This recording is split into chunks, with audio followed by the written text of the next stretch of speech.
오늘 시편 23편 세 번째 시간입니다. 시편 23편은 다윗이 아들 압살롬에게 쫓기면서 쓴 시라고 합니다. 아들이 아버지를 배반한 것입니다. 얼마나 어이없는 일이 벌어진 것입니까? 공경에 처한 다윗이 광야로 혼비백산 몸을 피한 다음 광야에서 다윗의 입을 통해서 흘러나왔던 고백이 바로 시편 23편입니다. 사람의 신앙은 언제 드러날까요? 최고의 순간에도 그 사람의 신앙이 드러날 뿐만 아니라 최악의 순간에도 그 사람이 뭘 중심으로 삼는지가 드러날 겁니다. 코로나19 기간에 우리 성도님들의 믿음은 더 강해질 줄로 믿습니다. 혼돈의 순간에 다윗의 입에서 가장 먼저 튀어나온 말은 무엇이었습니까? 여호와는 나의 목자시니 내게 부족함이 없으리로다입니다. 다윗은 원망과 탄식보다는 여호와 하나님의 이름을 부르고 있습니다. 다윗의 믿음이 참 대단하다는 느낌이 들지 않습니까? 다윗의 믿음이 정말로 좋아서 가장 먼저 여호와의 이름을 불렀을까요? 저는 그렇게 생각하지 않습니다. 우리 모두도 다윗과 같은 처지에 놓여진다면 마찬가지일 것이라고 생각합니다. 하루아침에 믿고 신뢰했던 것이 무너져 내릴 때, 우리가 할 수 없는 것이 아무것도 없다는 생각이 들 때, 앞이 캄캄해서 아무것도 보이지 않을 때, 우리 역시 할 수 있는 것은, 그리고 꼭 해야 하는 것은 여호와 하나님의 이름을 부르는 것입니다. 오늘 시편 23편 3절을 통해서 다윗은 여호와 하나님의 이름을 부를 뿐만 아니라 그 하나님께서 자신의 영혼을 다시 소생시켜 주시기를, 그리고 의의 길로 인도해 주시기를 간구하고 있습니다. 본문 3절을 같이 함께 읽겠습니다. 시작. 내 영혼을 소생시키시고 자기 이름을 위하여 의의 길로 인도하시는도다. 오늘 메시지는 두 가지입니다. 소생과 의의 길입니다. 먼저 소생에 대한 말씀입니다. 기독교는 소생해주는 소생의 종교입니다. 그렇다면 기독교의 소생은, 기독교의 구원은 어디에서부터 시작될까요? 이상하게 들리실지 모르겠습니다만은 기독교의 소생의 시작은 언제나 실패와 낭패에서부터 시작됩니다. 좌절과 절망이 기독교가 시작되는 자리입니다. 우리 믿음이 시작되는 자리는 절망과 사망의 음침한 골짜기입니다. 도망치는 다윗, 쫓기는 다윗, 오늘 본문에 등장하는 다윗은 실패한 다윗입니다. 절망하고 있는 다윗입니다. 왕궁에서 혼비백산 광야로 도망치고 있는 다윗, 그의 마음속에 떠오르는 단어는 소생이었습니다. 하나님 저를 살려주세요. 하나님 저를 소생시켜주세요. 하나님 이 와중에도 당신의 이름을 위하여 의의 길로 인도해 주옵소서. 바로 그 자리에 하나님은 다윗을 소생시켜 주시는 여호와 하나님으로 임재해 주셨습니다. 기독교의 위로와 안식은 어떤 사람에게 주어집니까? 자신의 연약함을 아는 자, 목마른 자, 작은 배고픔을 넘어서 그레이트 헝거, 큰 배고픔을 느끼는 자에게 하나님은 육체의 떡을 넘어 영혼의 떡을 주실 줄로 믿습니다. 아프고 병든 자, 공고한 자, 죄로 인하여 말미암아 죄책감을 느끼는 자, 바로 이런 사람들이 하나님의 위로와 안식을 구하고 하나님의 위로와 소생을 경험할 수 있습니다. 기독교의 핵심은 하나님의 용서입니다. 우리가 어떻게 소생될 수 있습니까? 하나님의 용서와 사랑으로 말미암아 우리들이 소생될 수 있습니다. 인간의 열심, 인간의 노력이 아닙니다. 하나님의 열심, 즉 십자가에 달려 죽으시고 부활하신 하나님의 행동이 우리의 영혼을, 우리 인류를 구원하고 있는 줄로 믿습니다. 그렇다면 하나님의 용서를 받는 사람은 과연 어떤 사람일까요? 하나님의 소생을 경험하는 사람은 어떤 사람일까요? 목마른 자입니다. 자신의 죄의식 속에서 죄책감을 느끼는 자에게 하나님의 용서의 복음이 임합니다. 자신을 아는 사람, 낭패감 속에서 자신의 죄와 허물을 들여다볼 수 있는 사람에게 하나님의 용서의 복음이 임합니다. 어떤 사람이 하나님 나라에 가까이 있는 사람일까요? 바울 사도는 로마서 7장 21절로 24절까지 말씀을 통해서 어떤 사람이 하나님 나라에 가까운지, 하나님의 용서의 복음에 가까운지를 말씀해 주고 있습니다. 같이 한번 로마서 7장 21절부터 읽어보겠습니다. 그러므로 내가 한 법을 깨달았노니 곧 선을 행하기 원하는 나에게 악이 함께 있는 것이로다. 내 속사람으로는 하나님의 법을 즐거워하되 내 지체 속에서는 한 다른 법이 내 마음의 법과 싸워 내 지체 속에 있는 죄의 법으로 나를 사로잡는 것을 보는도다.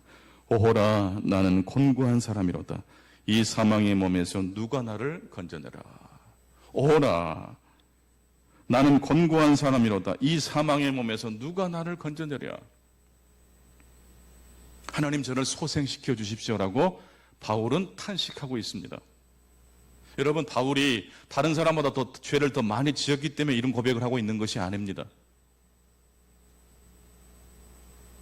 자신이 어떤 존재인지를 하나님 앞에 비추어 보았기 때문에 자신이 비로소 목마른 사람이라는 것을, 쉴만한 물가와 푸른 초장이 필요한 가난한 영혼이라는 것을 알게 된 것입니다.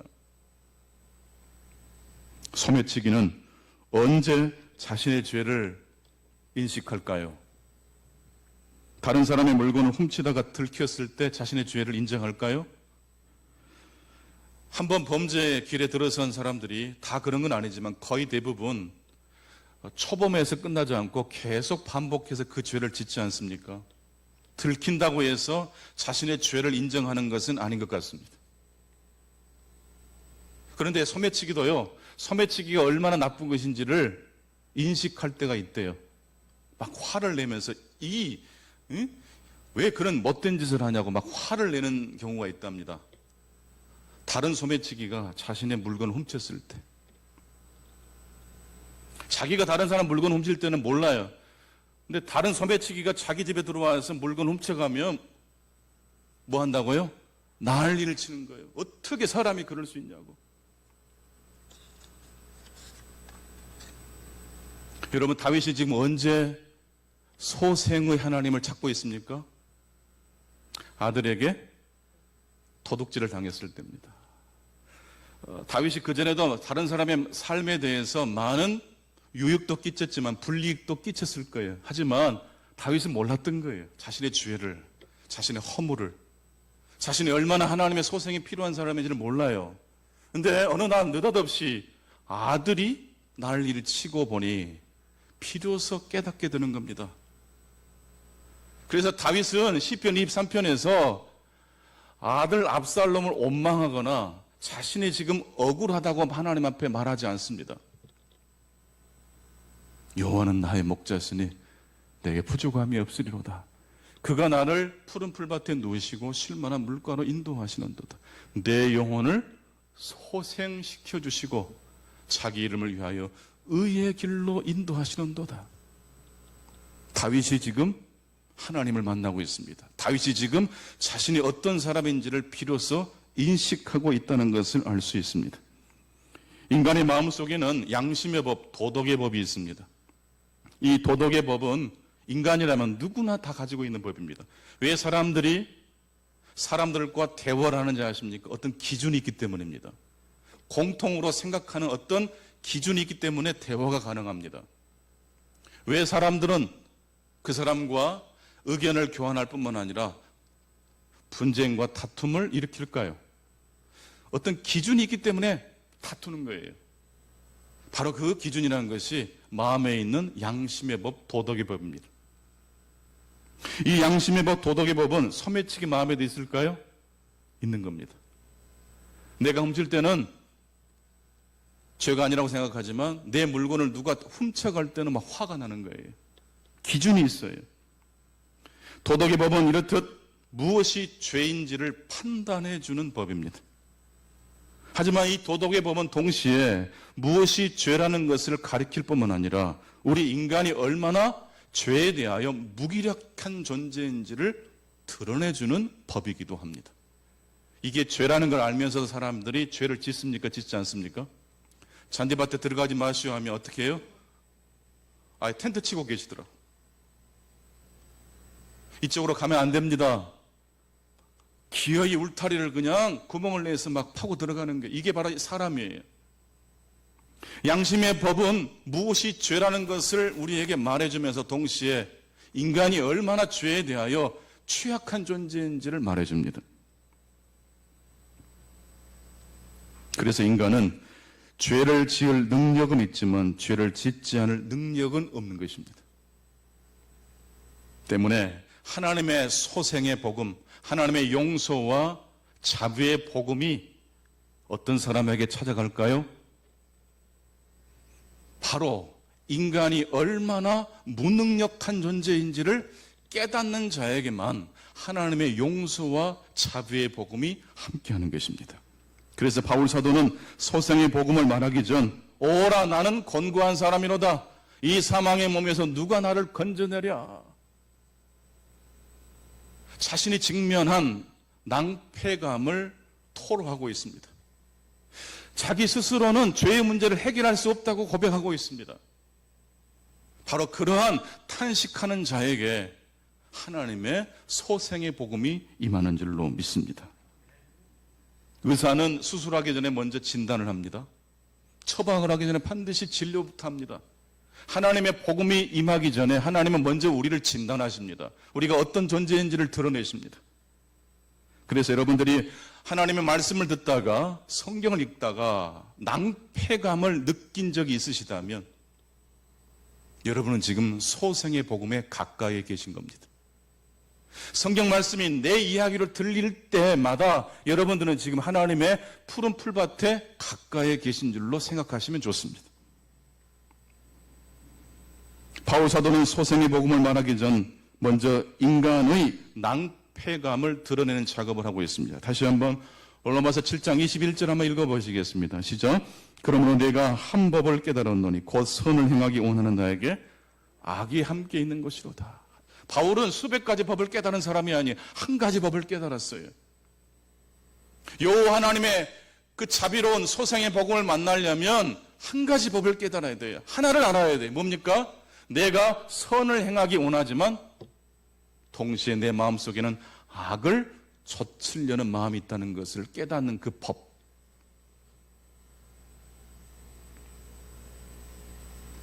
내 속사람으로는 하나님의 법을 즐거워하되 내 지체 속에서 한 다른 법이 내 마음의 법과 싸워 내 지체 속에 있는 죄의 법으로 나를 사로잡는 것을 보는도다. 오호라 나는 곤고한 사람이로다. 이 사망의 몸에서 누가 나를 건져내라.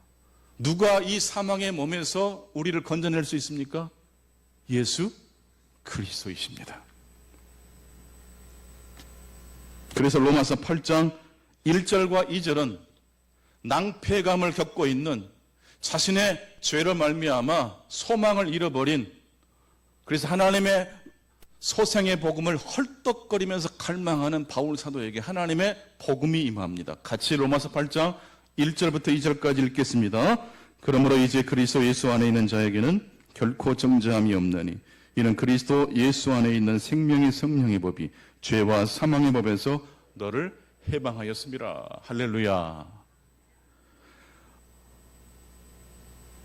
자신의 죄책감을 스스로 해결할 수 없어서 허덕거리고 있는 바울에게, 다윗에게, 그러므로 이제 그리스도 예수 안에 있는 자에게는 결코 정죄함이 없나니 이는 그리스도 예수 안에 있는 생명의 성령의 법이 죄와 사망의 법에서 해방하였다는 하나님의 소망의 복음이, 소생의 복음이 임하고 있습니다.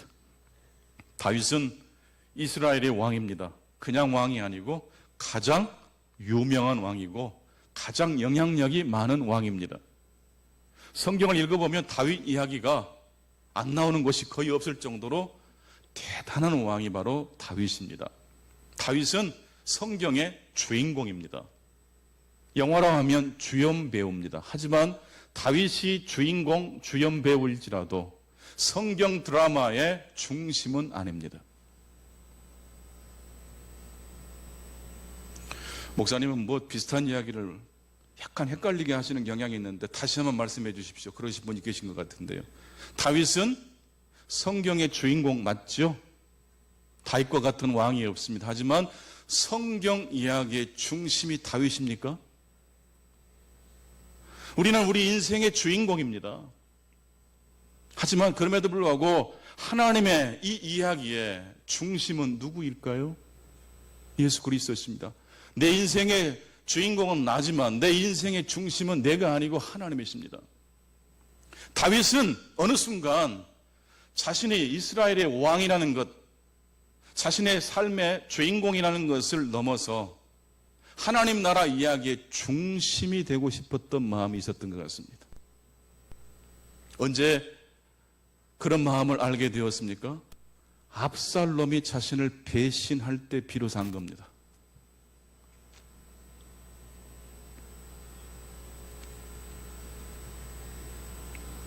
우리 역시 우리 삶의 주인공이지만 기억하십시오. 우리 삶의 중심은 내가 아니고 여호와 하나님이십니다.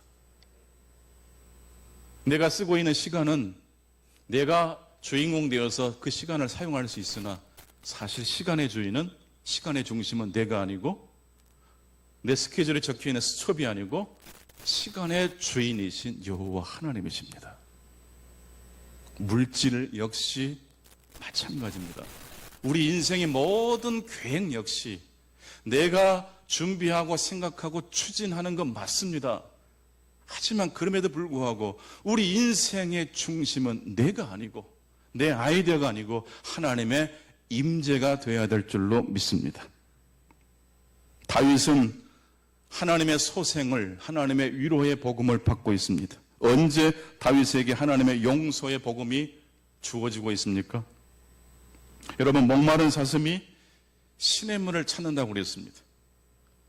지금 시편 23편에 다윗은 자신을 목자가 아닌 양이라고 고백하면서 목자이신 하나님이 자신을 푸른 풀밭과 쉴만한 물가로 인도해 주셨다고 시편 23편 2절에서 고백을 하면서 자세히 2절 말씀을 보면 그 양이 풀을 먹었을까요?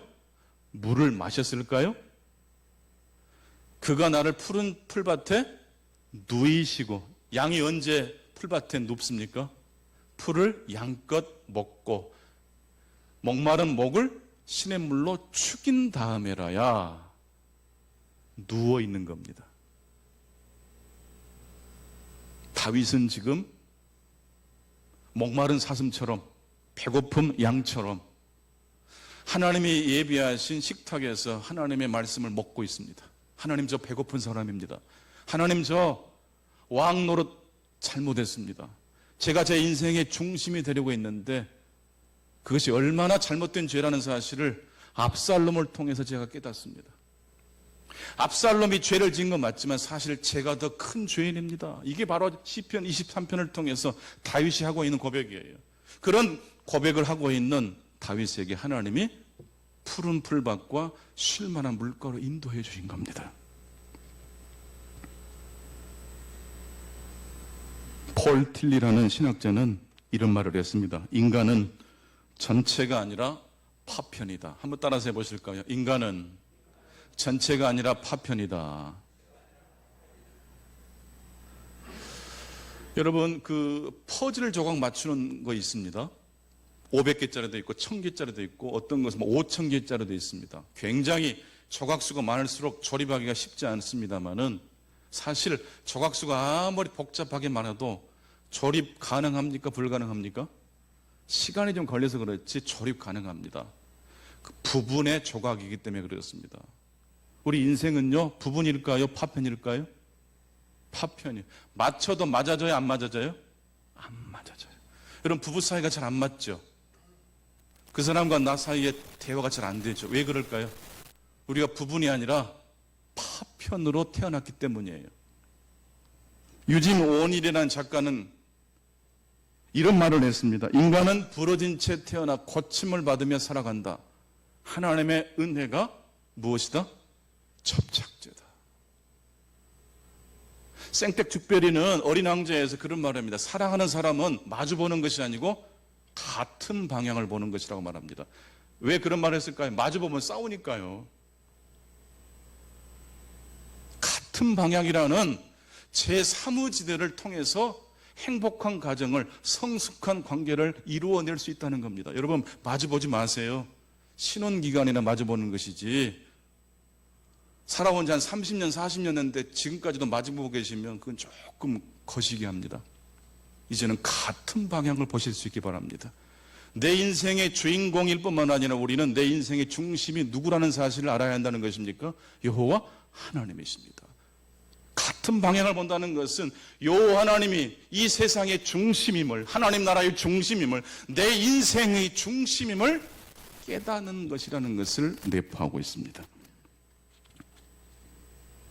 하나님의 은혜로 소생된 다윗은 이제 하나님의 손을 잡고 의의 길로 걸어갑니다.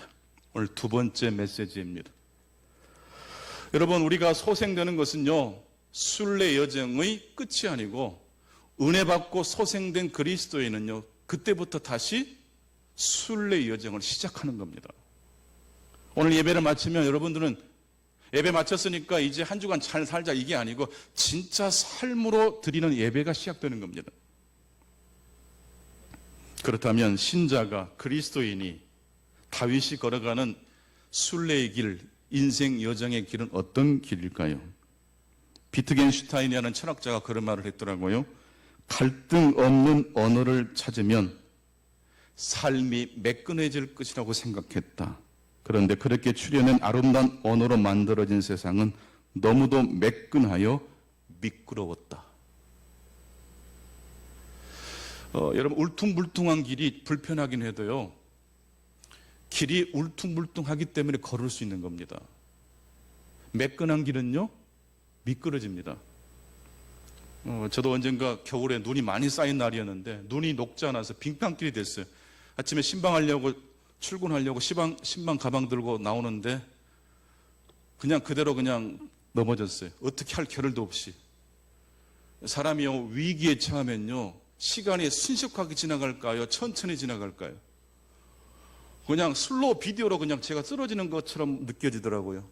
2초, 3초 그 시간이요, 한 2시간, 3시간 지나간 것 같아요. 몸이 아픈 게 생각날까요? 다른 사람이 쳐다본 것이 더 생각날까요? 그리고 여러분, 위기에 처하면요, 창피한 순간은요, 시간이 멈춰지는 것 같고요, 다른 사람 이야기가 더 잘 들려요. 아저씨 넘어졌다, 옷 찢어졌다, 뭐 그런 소리가 들리는 거예요.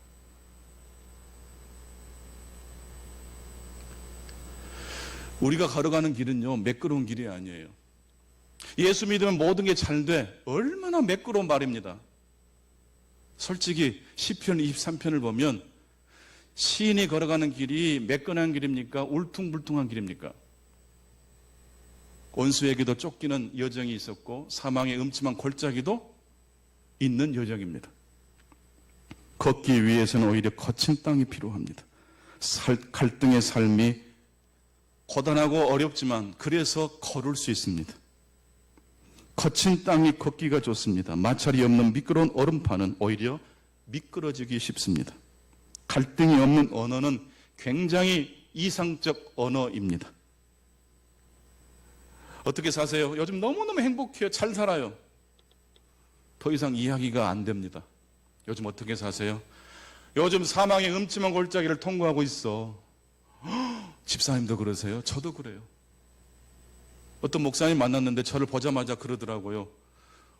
얼마나 자신의 어떤 그늘진 이야기를 그냥 툭 던지시는지 제가 깜짝 놀랐어요. 제가 그때 목사님 손을 잡고 목사님 되게 매력적이다고 그랬어요. 한 번도 저에게 약한 모습을 보이지 않았던 목사님이 저를 보자마자 막 푸념을 하시는데 그렇게 인간적인 매력적인 사람으로 보이더라고요.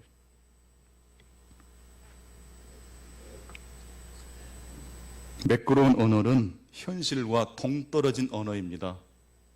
잘 될 거야, 틀림없어, 이런 말을 듣고 싶은 건 사실이지만 그런 매끄러운 언어로 기독교가, 모든 설교가 거친 언덕을 다 제외시켜버리고 돌멩이를 다 제거해버리고 뿌려도 나지 않는 길가와 같고 돌짝밭과 같고 다시 떠들기와 같은 밭을 다 제거해버린다면 기독교는 어떤 종교가 될까요? 철저하게 사람들로부터 외면받는, 발에 밟히는 소금이 될 것입니다. 때로 하나님을 원망도 하실 수 있기를 바랍니다. 할 수 없다고, 하나님 그러시기냐고라고 하는 순간 거기서부터 우리 신앙의 깊이가 성숙이 시작되기 때문입니다. 갈등 없는 아름다운 언어가 오히려 사람을 미끄러뜨립니다. 저도 몰라요. 여러분의 삶이 어떻게 될지. 이렇게 말하면 얼마나 기분 나쁘겠어요. 목사님이 그냥 권사님 됩니다, 집사님 됩니다, 장로님 됩니다라고 말해주면 얼마나 힘이 납니까?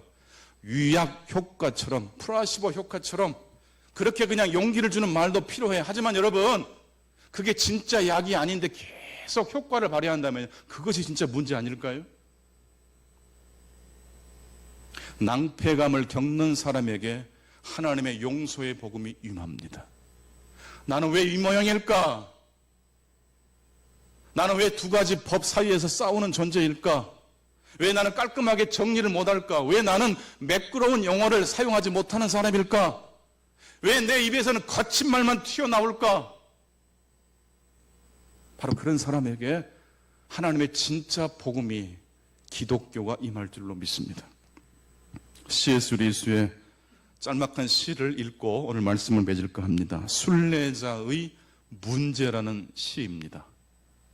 순례자의 형통이 아니고 순례자가 겪는 문제, 딜레마라는 것입니다.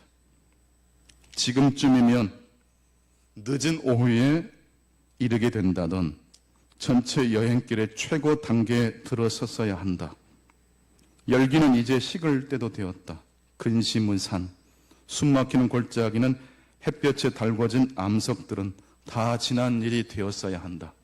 모든 것이 순조롭다던 이제, 순조롭다면 이제, 아니면 이제 곧 관조의 숲 아래 거품도 일으키지 않고 유유히 흘러가는 명확성의 도도한 강이 나올 것이다.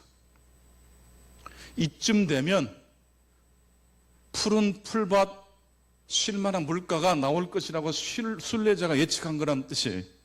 그런데 이와 같은 것은 하나도 보이지 않는다. 지도가 잘못된 걸까? 성경이 잘못된 걸까? 지도가 잘못된 것일 수도 있다. 하지만 노련한 여행자는 안다. 그보다는 다른 설명이 옳을 때가 더 많다는 것을. 노련한 여행자는 자신의 계획이 틀어졌을 때 당황하지 않고 그 상황에 매몰되지 않고 고개를 든다는 거예요. 하나님이 그 사람을 들어 올려주셔서 그보다 더 다른 설명의 이야기를 듣게 하신다는 말씀입니다. 누구처럼 말입니까? 노련한 여행자 다윗처럼 말입니다. 시편 23편은 우리에게 주어진 하나님의 새롭고 아름답고 놀라운 하나님의 말씀인 줄로 믿습니다. 기도하겠습니다. 하나님 아버지, 이 주일 아침 온 가족이 함께 유튜브로 예배를 드리고 또 오늘 최소한의 인원이지만 성도님들과 함께 예배당에서 예배를 드립니다. 어느 곳에 있든지 우리와 함께 하시되 매끄러운 길이 아니라 거친 길, 돌아가는 길 가운데 하나님의 놀라우신 임재가 있음을 고백합니다. 소생의 복음이 필요한 자들이 있습니다. 목마른 자가 있습니다. 자신의 죄책감에 시달리고 몸부림치고 있는 인생들이 있습니다. 그들에게 오늘 소생의 복음으로 함께해 주옵소서. 예수 그리스도 이름으로 기도하옵나이다.